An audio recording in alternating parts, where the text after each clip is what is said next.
여러분은 사시면서 무엇을 먹을까, 무엇을 마실까, 한 끼니 걱정을 혹시 하신 적이 있으십니까?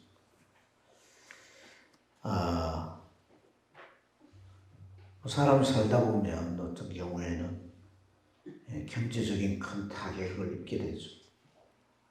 부도가 나거나 실직했는데 돈을 벌 수 없는 대책이 없거나 그런 어떤 상황이나 순간에는 당장 끼니 문제가 대두될 수가 있겠습니다만, 우리가 살아오면서 한 날 한 날을 지금까지 끼니를 걱정하고 사는 사람 없을 거예요. 그러나 좀 달리 말해보면 살아갈 것에 대해서 앞으로 어떻게 살까, 앞으로 살아갈 것에 대해서 걱정할 수는 있을 거예요. 특히 지금처럼 말이죠. 우리가 이 코로나가 이렇게까지 될 줄이야 작년 초에는 몰랐잖아요. 그래서 이 코로나로 인해서 우리가 참 겪는 어려움이 이만저만이 아니고 사회 전반에 어려움이 미쳐서 참 이렇게 큰 곤욕을 치르고 있는데, 경제 침체일 뿐 아니라 소상공인들 장사를 못하니까 줄여 도산을 하고, 청년들은 누구나 직업 찾기가 어려운데 청년 실업 문제가 아주 고질화되고, 시장에 가보면 사람들이 또 여기 코로나 발생했다 이러면 당장 시장에 사람들의 발이 끊기죠. 이런저런 문제들이 한두 가지가 사느냐, 어떻게 살아가느냐 하는 그런 삶의 걱정이 우리가 살아가는 삶 속에 있을 수 있어요. 오늘 예수님 당시에도 이스라엘 백성들에게 어떻게 살아갈 것이냐 하는 문제가 크게 대두되어 있었던 것 같습니다. 당시 유대민족을 지배했던 로마는 세계 정복에 대한 야욕을 가지고 전쟁을 계속 일삼았습니다.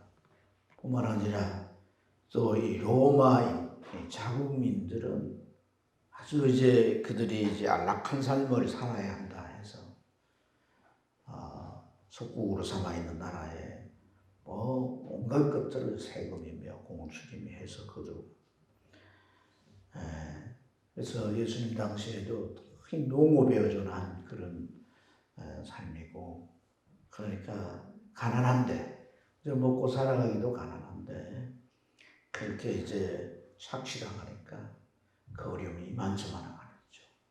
억압 속에서 심리적으로 눌려있고 무엇인가를 이렇게 빼앗아 갈 때마다 그들의 좀 근심은 떠날 날이 없는 거죠. 어떻게 살아야 하느냐 말이지. 이런 살아갈 걱정이 떨쳐낼 수 없는 심각한 문제일 수가 있어요. 사람들이 예수님께 나와왔어요. 그 사람들 예수님께서 다리고 저 들판으로 갔습니다. 주님께서 이들을 들판으로 데리고 가신 데는 뭔가 의도가 있으실 텐데, 뭘 말해주려고 이 들판으로 주님께서 이들을 데리고 가셨을까? 뭘 말해줘야 이들이 지금 겪는 이 상실과 낙심을 떨쳐내 줄 수 있을까? 그 굴레에서 벗어나게 해줄 수 있을까?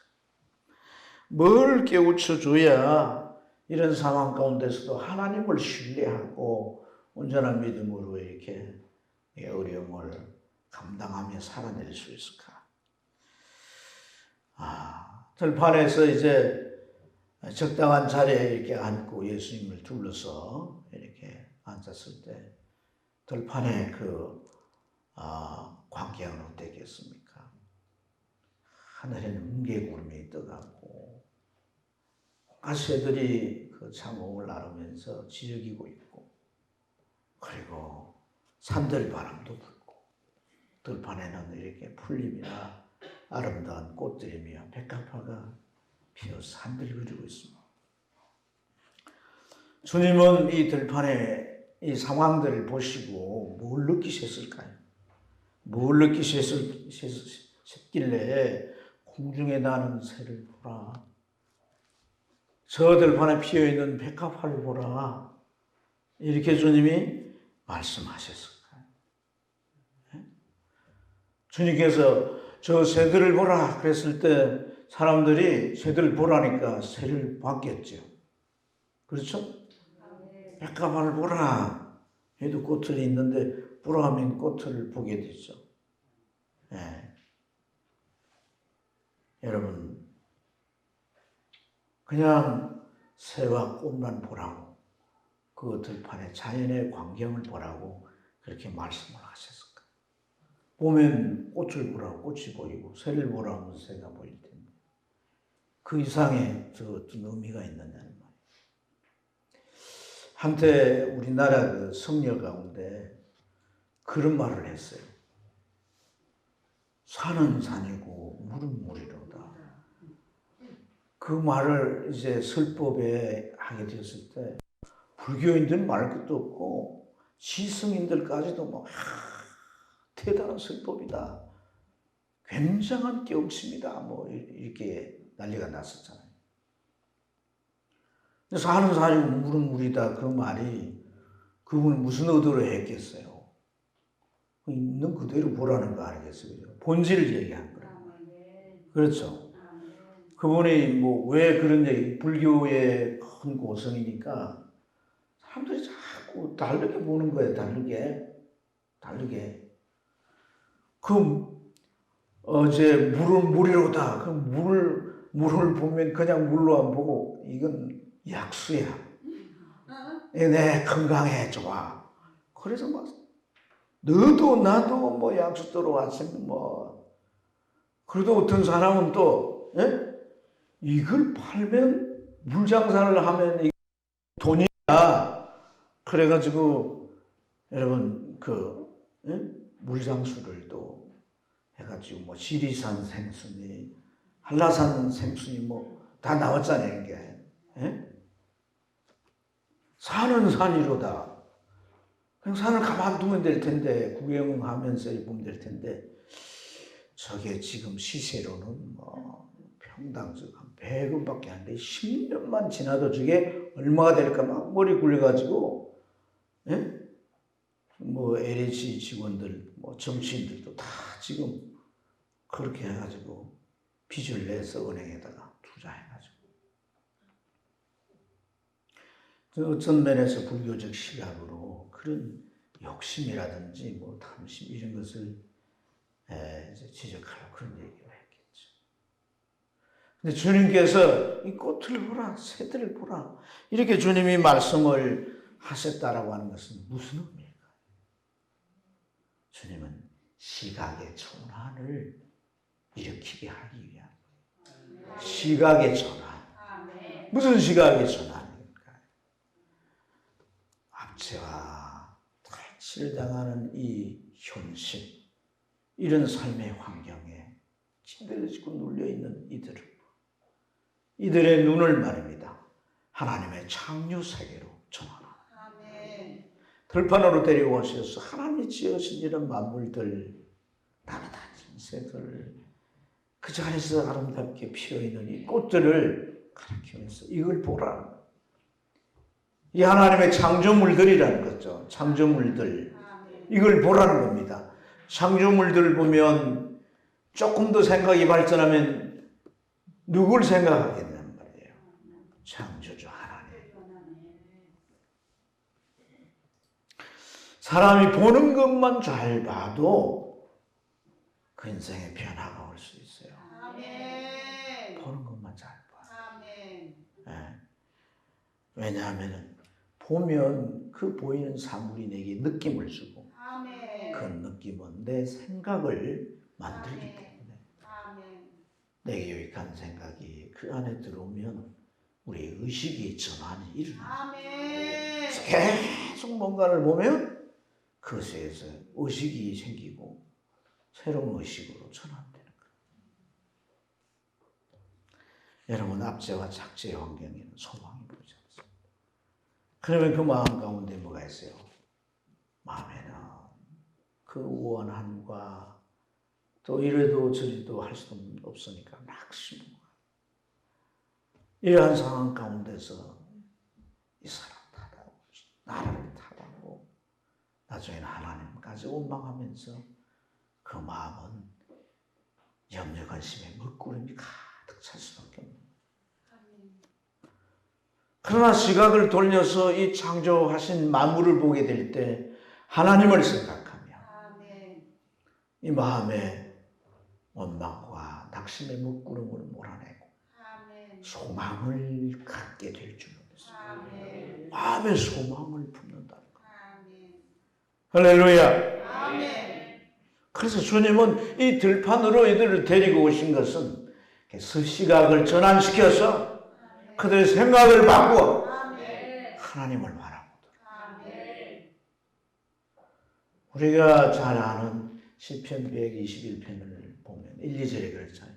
눈을 들어 산을 보니 나의 도움 어디서 올꼬 나의 도움이 천지를 지으신 저 여호와께서로다. 아멘. 여러분, 이 시편 121편은 성전을 올라가는 노래를 되어 있어요. 그런데 그게 뭐냐면 순례자의 노래예요. 순례자. 유대인들이 1년에 3차례 예루살렘으로 가는 거. 각 지역에 흩어져 살다가도 6월절이나 절기가 되면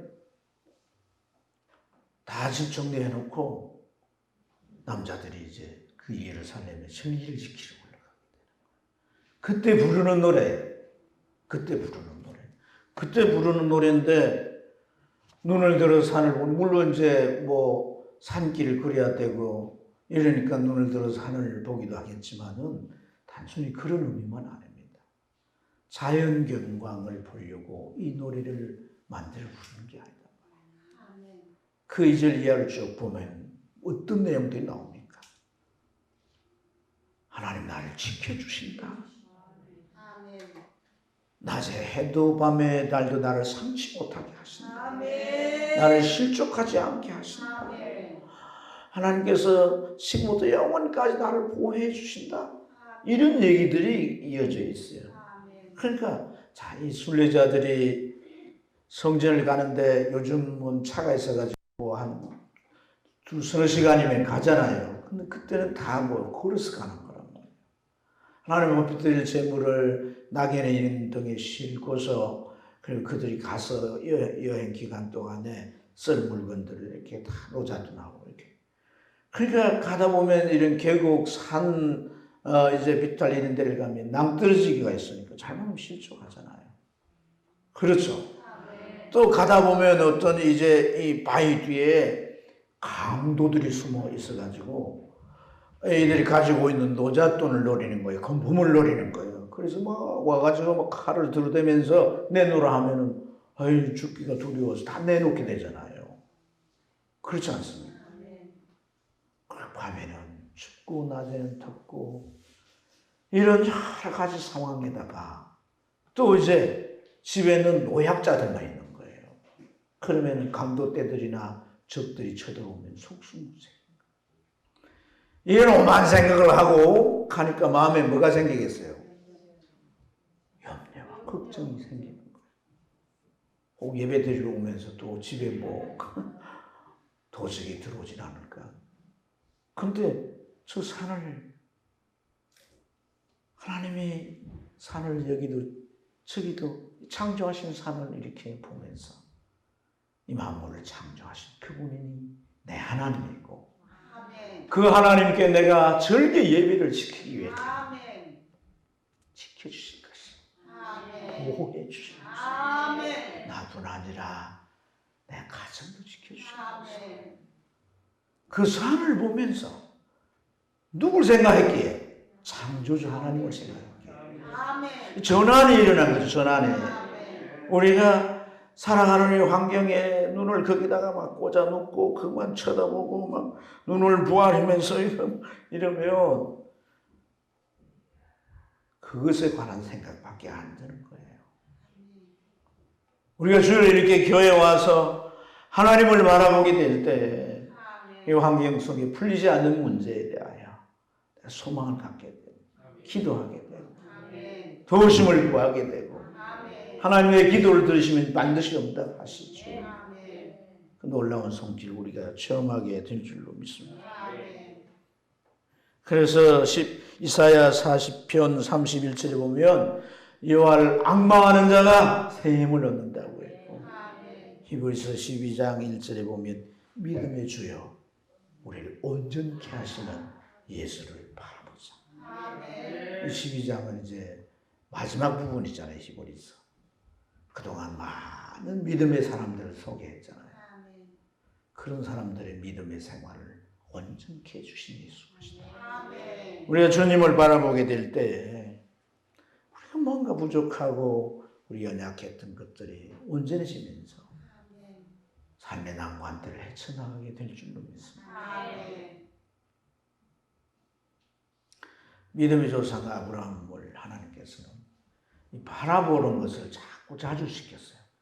바라보는 거로. 천막 안에 있으면 나오라고. 밤낮 할 것이 나오라고 그래요, 하나님. 밤에 나가면 아브라함 보고 저 하늘의 별들 봐라. 총총히 별들이 비쳤죠. 근데 그거 뭐라고 말씀하냐면 앞으로 네 자식들이 저렇게 많을 거야. 지금 아이 하나도 없는데 아들도 없고 딸도 없는데 네 자식이 저 하늘의 별들처럼 많게 될 것이다. 이렇게 하나님 말씀하십니다.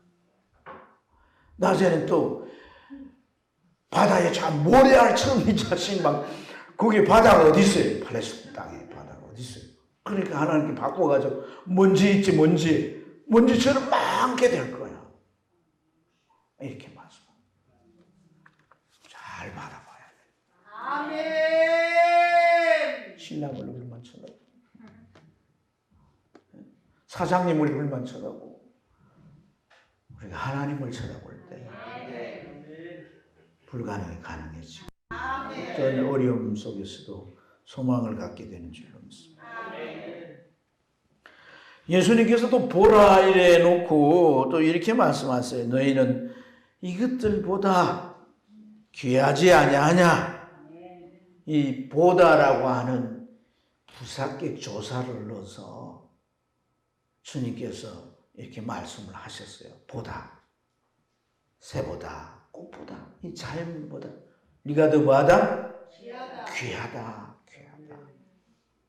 또 다른 말씀에는 너희 몸보다 목숨이 중하고 이 중하다는 것을 또 말씀하잖아요. 귀하다, 중하다. 이게 뭐예요? 비교하는 거거든요. 비교의 목적은 우월성을 강조하기 위해서 사용하는 방법이에요. 이런 비교의 방법을 사람들은 나쁜 목적으로 쓰기도 해요. 예? 저보다 내가 우월하다 이런 식으로 비교하죠. 나쁜 목적으로 비교하면 이 비교 방법은 옳지 않아요. 좋지 않습니다. 유익하지 않습니다. 근데 예수님 나쁜 목적으로 쓰는 게 아니에요. 우리의 가치를 바르게 나게. 네가 더 가치 있어. 네가 더 소중해. 네가 더 하나님 앞에서 정말 찐이야. 여기 뭐 찐이란 말을 쓰잖아요. 진짜란 말도 모자라서 뭐 찐이란 말. 그냥 새보다 이게 아니라 농사를 짓지 않아도 굶어 죽지 않는 새보다 제가 더 소중해. 더 귀한 존재야. 그냥 백합화가 아니라 그 백합화의 아름다움 자체는 가장 왕 중에 영화로웠던 왕. 찬란한 문화와 문명과 부를 가지고 누렸죠. 그래서 그 몸을 영화롭게 치장했던 솔로몬의 옷으로도 비견할 수 없는 그런 영광이, 영구한 영광이 이 꼬대기에 있지 않느냐.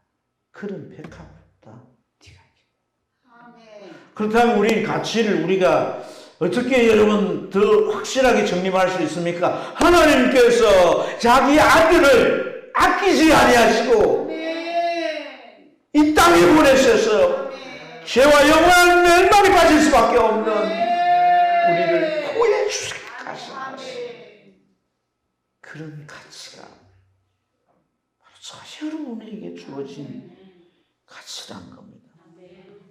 성도가 스스로 자기 가치를 인식하고 여길 줄 알아야 돼요. 자기 가치. 뭐 잘 안 된다고 사람들이 나를 좀 어떻게 취급했다고. 예? 평소 드시지도 않은 술을 마시면서 나는 버러지 같은 인생이야. 그게 말하면 안 돼요. 아멘. 그런 술을 왜 또 드시면서 그냥 버러지 같은 인생이야. 쓸모가 없어. 그렇게 말. 다른 사람한테도 그렇게 말하면 안 돼요. 아멘. 하나님의 형상으로 지음받은 사람이라. 근데 버러지 같다고 이렇게 하면 뭐 하나님도 싸자와 욕을 하는 거잖아요. 욕이 되겠어요, 안 되겠어요? 따지고 보니까 진짜 안 될 거 아니겠습니까? 그죠? 그렇지 않습니까? 그래서 마태복음 18장에 보면 소자를 괴롭히면 천국에서 그의 천사가 일러 바친다고 해서 하나님이 다 일러 바친다는 거예요. 욕하면. 나보다 약한 자로 욕하면 하나님께서 그 천사들을 다 하나씩 이렇게 딸려 놨는데 그 천사들이 하나님한테 일러 바친다는 거예요. 저 안무개 집사가 교회 집사인데요. 아유, 저 성도를 뭐 좀 잘못했다고 막 버러지 같은 인생 이런 막 욕을 했어요. 하나님한테 일러 바친다고. 그러면 하나님이 아직도 변화가 안 돼가지고 입이 할례를 안 받아가지고 저렇게 생각하시지 않겠습니까, 여러분? 그래가지고 나중에 입이 할례 받을 수밖에 없는 상황으로 하나님이 딱 막닥뜨려지면 허락해 버리는 거예요. 그러기 전에 고쳐야죠. 사랑하는 여러분, 성경에도 보면 하나님도 사실 그런 말을 하신 적이 있어요.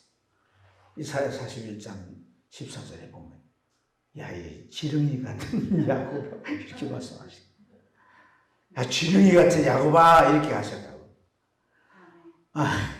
하나님 자기 백성 이스라엘에게 지렁이 같은 야곱아 이렇게 왜 말씀을 하셨어요? 어떤 목사님은 여기에 뭐 지렁이의 특징을 막 수십 가지를 그런 얘기 하려고 한 거 아니에요. 지렁이는요 뭐가 없어요? 아이고, 지렁이 연구를 해봐요. 지렁이에 뭐가 없어요? 아이고, 지렁이에 뭐가 없어요? 뼈대가 없잖아요. 뼈. 그러니까 지렁이 같은 야곱아 그 말에 이 뼈대 없는 인간들아 이 말에 한번 해봅시다. 나보고. 아니 날 보고 말고 여러분 보고. 야, 이 지렁이 같은 누구야? 지렁이 같은 친구다. 뼈대가 없다. 믿음도 없어가지고 하나님을 의지해야 되는데 저 애국 의지했다가 이번엔 또 이제 어디 아수르 의지했다가 베아블론 의지했다가 뼈대가 없으니까 지렁이는 뭐예요? 밟히잖아. 밟히는 거예요. 밟히고 바비론도 밟히고 너무 밟혀가지고 뭐 박살이 나버리고 지렁이 같은 야곱아. 근데 주님이 그 말씀만 한 게 아니에요. 그 41장을 보면 뭐라고 나의 벗 아브라함의 자손아 내가 택한 야곱아 내 종아 이게 무슨 말이야? 너는 나에게 그처럼 가치 있는데 왜 너는 너의 가치를 모르냐? 가치를 모르냐? 성도가요 자기 가치를 알아야 돼요. 계속 좋을 거예요. 눈을 감고 성도가 자기 가치를 알아야 돼요. 여러분 여기 중요한 게 뭐냐면요 가치라고 할 때 누구로부터 가치 있게 여김을 받느냐는 게 중요한 거예요. 누가 나를 가치 있게 여기느냐 이게 정말 중요하다는 얘기예요. 예? 참 우리를 어리석게 만드는 그런 함정이 있는데 그게 뭐냐면 말이죠. 우리가 나를 가치 있다라고 여기는 대상을 누구로 간주하냐면요. 하나님이 아닌 사람을 간주하는 거예요. 그러면 사람이 가치 있어 하는 것에 내 인생을 걸게 되는 거예요. 사람이 가치 있어 여기는 게 뭐예요? 돈이자 돈. 그러니까 돈에 목숨을 거는 거예요. 높은 지위잖아요, 지위. 그러니까 지위 누굴 짓밟고 올라가려고 하는 거고. 잘 되고 출세하고 성공하면 사람들이 가치 있게 얘기해 주니까. 누가 나를 가치 있게 얘기해 주느냐 하는 가치 있게 얘기해 주는 대상이 바뀌었기 때문에 그런 거예요. 깨닫습니까? 아멘. 사람은요, 어떤 내가 가지게 되면 가치 있게 그렇게 여기기도 합니다만은 그러나 그것은요 옮겨지게 됩니다. 아멘. 더 가치 있는 사람 아멘. 옮겨지게 되고요. 내가 뭘 좀 가져서 지위가 올라가서 내가 이제 좀 이제 그 사람에게 나를 어필하고 이러면요 갑자기 시기하면서 휘적이는 거예요. 아무것도 없던 주제에 뭐 좀 가졌다고 같이 놀려고 그래? 그렇게 업신여기고 그럽니다. 그래요, 맞아요, 틀려요. 여러분 요즘 그 미국 영국에서 그 축구 선수로 활동하는 손흥민 선수, 그 친구가 참 잘 뛰잖아요. 축구 잘하잖아요, 그죠? 축구 잘하니까 막 이렇게 박수를 쳐줬다가 손흥민이가 뭐 어떤 선수가 그 얼굴을 쳤는데 눈에 맞았는지 이렇게 당장 일어나는 못했잖아요. 그러니까 그 상대편 감독이니 뭐 영국의 온 언론인이 뭐 비난을 하고 인종차별을 하는 거예요. 손흥민은요 탑클래스예요. 탑클래스. 걔가 거기까지 올라가려고 얼마나 애썼겠어요. 아버지 뭐 리스생크 아이한테 다 투자하고. 사람의 가치에 맞추면요. 사람이 나를 가치 있는 존재로 인정해 여겨준 그것이 나의 대상이 되면 사람의 가치에 내가 목을 매고 그것에 인생을 거는 거라고. 여러분 깊이 묵상해야 될 문제입니다. 살아가는 삶의 방향이나 태도가요 바로 결정되고 만들어지는 문제이기 때문에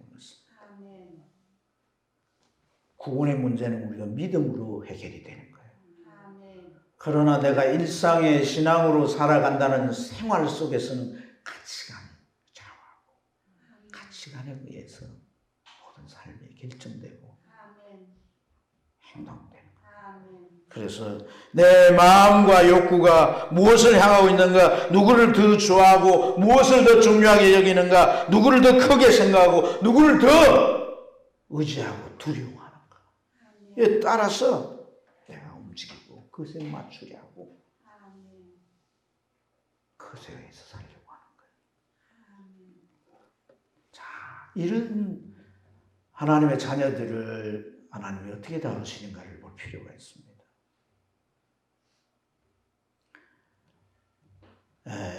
출애굽기 8장에 보면 하나님께서 이스라엘 백성들을 애굽에서 꺼내오시기 위해서 재앙을 내리시잖아요. 그죠? 10가지 재앙을 내리시는데 주님께서 그 8장 22절에 보면 네 번째 재앙, 이 네 번째 재앙에는 주님께서 고센 땅에 사는 이스라엘 백성들에게는 그 재앙이 내리지 않게 하시는 거예요. 내리지 않게 한다. 그렇게 하시면서 이로 말미암아 내가 이 땅에 여호와인 줄을 알게 하겠다. 이렇게 말씀하십니다. 잘 들어보세요. 잘 듣세요. 근데 주님께서 그렇게 말씀을 하시는데 그러면 그 전에 세 번째, 첫 번째, 두 번째, 세 번째 재앙은 어쨌는가 하는 거예요. 그 재앙들은 이제 피해 재앙이고 뭐 또 이고 개구리 재앙인가 하여튼 그런데 그런 재앙들은 이스라엘 백성들이 사는 고센 땅에도 있었다는 거예요. 근데 왜 네 번째 재앙은 하나님께서 이스라엘 백성들 땅에 뭐 재앙은 똑같은 건데 나르지 않게 하셨느냐는 게 중요한 의미가 있는 거예요. 무슨 의미일까 하는 거예요. 이것은 이스라엘 백성들이 하나님에 대한 태도가 결부되어 있습니다. 아멘. 하나님의 어떤 태도입니까? 하나님에 대한. 하나님이 처음에 이제 모세를 보내가지고 그 형 아론과 함께 이스라엘 장로들을 불러가지고 방 던져가지고 뱀이 되게 하고 이러니까 어이구야. 그러면서 모세가 하는 말이 하나님께서 이제 우리를 이 애굽의 노예 속박에서 벗어나게 구원해 주시려고 하시다니까 막 찬양을 하면서 하나님 막 이랬어요. 그러면 이제 그 일이 진행되기 위해서 바로 앞에 가야 될 거 아닙니까? 모세가 바로 형 데리고 바로 앞에 가가지고 이스라엘 백성을 나가게 해라. 가서 하나님 앞에 제사 지내야 된다. 모세가 바로 그 말도 화가 난 거예요. 하나님 누구냐? 나 모른다. 그러면서 이들이 하는 일이나 벽돌을 굽는 일에 대해서 더 많게 하게 하는 거예요. 재료도 주지 않고 물자도 안 주고 벽돌로 구워내게 하고. 그러니까 힘든단 말이에요. 그래서 이스라엘이 그 기록하는 사람들이 대표로 해가지고 바로 앞에 가가지고 이렇게 좀 그걸 원래대로 해주기를 간청합니다. 하지만 거절당합니다. 그러자 이들이 돌아와서 모세를 향하여 뭐합니까? 원망하는 거예요. 가만히 있는 우리, 잘 지내고 있는 우리 와가지고 뭐 이제 바로를 건드려가지고 지금 더 죽게 생겼다고 막 원망. 그러니까 모세는 또 어떻게 해요? 하나님을 향하여 왜 나를 보내가지고 이런 욕을 듣게 하십니까? 하나님한테 따지면서 또 원망합니다.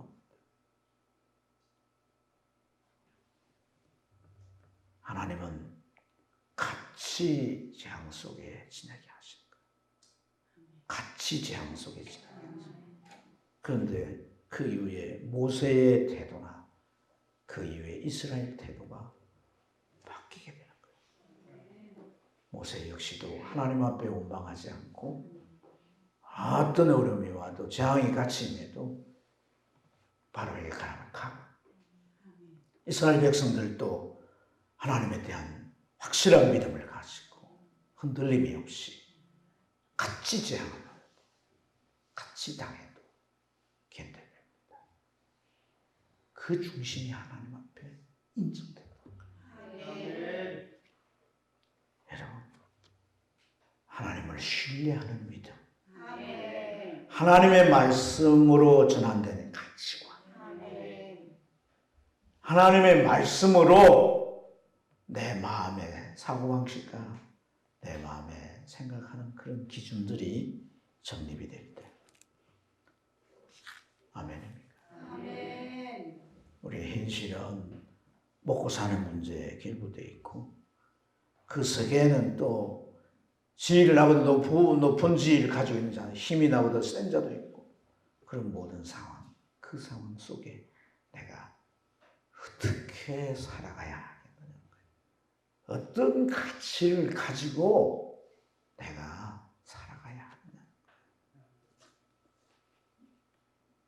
교회에 와서는 우리가 하나님 찬양 믿습니다. 그냥 우리가 태산을 무너뜨릴 것 같은 막 할렐루야 찬양하면서 막 현장에 딱 가가지고 꼬리 내리고 시킨 대로 할게요. 그럴 때 하나님이 나타나지 않습니다. 아멘. 이 가치가 아멘. 그러니까 보다 귀하다. 가치 아닙니까? 가치. 아멘. 가치가 있다면 어떻게 해야 되느냐? 그걸 주님 오늘 이제 33절에서 말씀하는 거예요. 33절 말씀을 읽기 전에 31절부터 보면 주님 뭐라고 말씀하냐면 염려하지 말라. 뭘 먹을까 입을까 마실까 염려하는 것은 다 뭐와 누구들이 하는 것이라? 이방인들이. 그러니까 자 이방인 얘기했지만 지금 이 산상보훈의 말씀은 천국 백성들의 이제 삶의 규범으로 주시는 보훈의 말씀이란 말이에요. 그러니까 이 말씀 듣는 사람은 이방인이 아니라 천국 백성들이란 말이에요.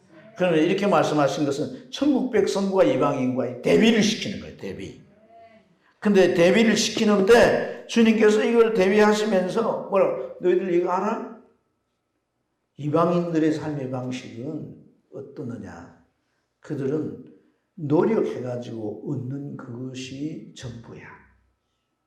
물론 그들이 운도 있고 뭐 수지 맞았다는 얘기도 있지만은 그건 어쩌다 그런 거고, 그들이 생각하는 건 노력한 만큼 얻는 거야.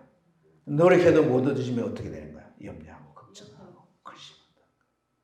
그러나 하나님의 백성들은 노력해서 얻어지는 걸로만 사는 게 아니야. 마치 새처럼 새가 농사를 짓면 안 짓잖냐. 그러나 하나님이 그 새를 다 먹이신다. 창고가 있냐? 없어. 그래도 굶어 죽지 않게 하셔. 이게 하나님의 특별성이야. 새 꽃을 봐. 백합화를 봐. 백합화가 어찌 그렇게 아름답냐? 솔로몬의 영광, 이번 옷의 그 영광으로도 더 빛이 나지 않느냐. 꽃이 길쌈하냐? 길쌈이라고 하는 건 삼으로 천을 짜는 걸 길쌈이라고 그래요. 요즘 말하면 방직 공장이 있냐 이 말이에요. 없지 않냐. 그래도 하나님 좋은 옷을 입히죠. 좋은 옷을 입히죠. 좋은 옷 두고 왜 좋은 옷 입고 안 오세요? 에? 누구 만나러 갈 때 입으시려고. 좋은 옷 입고 오세요. 사랑교회 들어가는 사람들을 길가에 지나가면서 보고 진짜 이남들만 들어가고 미인들만 들어가네. 아니 나이 드신 분들도 막 멋진. 아니 이렇게 제가 말하는 거 혹시 오해는 하지 마세요. 근데 요즘 마스크 써서 몰라요. 아니 얼굴을 얘기하는 게 아니라 옷 얘기하는데요. 여러분, 그래서 우리는 그러한 하나님의 은총 속에 사는데 그렇게 살기 위해서 어떻게 하느냐. 33절 주님이 말씀하는 거예요. 읽습니다. 같이 읽어보면 시작. 너희는 먼저 그의 나라와 그의 의를 구하라. 그리하면 모든 것을 너희에게 더하시리라. 아멘. 아멘. 자, 뭐야? 세상 가운데 우리가 그의 나라와 그의 의, 그의 나라는 건 하나님의 통치죠. 성령의 감동이죠. 그의 의는 말씀을 전반적으로 말씀을 따라가려고 할 때 세상 가운데서 우리는 차별될 수 있습니다. 업신여김을 당할 수 있어요.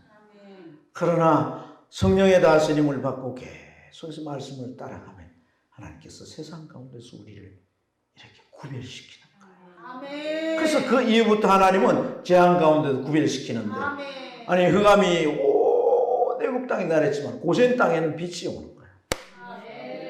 나중에 마지막 재앙인 죽음의 사자가 왔을 때도 하나님 그걸 피할 수 있는 빛을 주시고 양의 피를, 자기 피를 받아 문서주에 담고 응하는 것이다. 진리 안에 우리가 세상을 이길 수 있는, 죽음을 이길 수 있는, 승리할 수 있는 빛책이 있는 거예요. 빛책. 내가 세상에 차별당하면 하나님은 이 땅이라고 그랬잖아요. 이 땅에서 내가 여호와인 줄을. 천국 가서 하나님이 아니에요. 이 땅에서 여호와인 줄을 알게 하기 위해서. 알게 하기 위해서.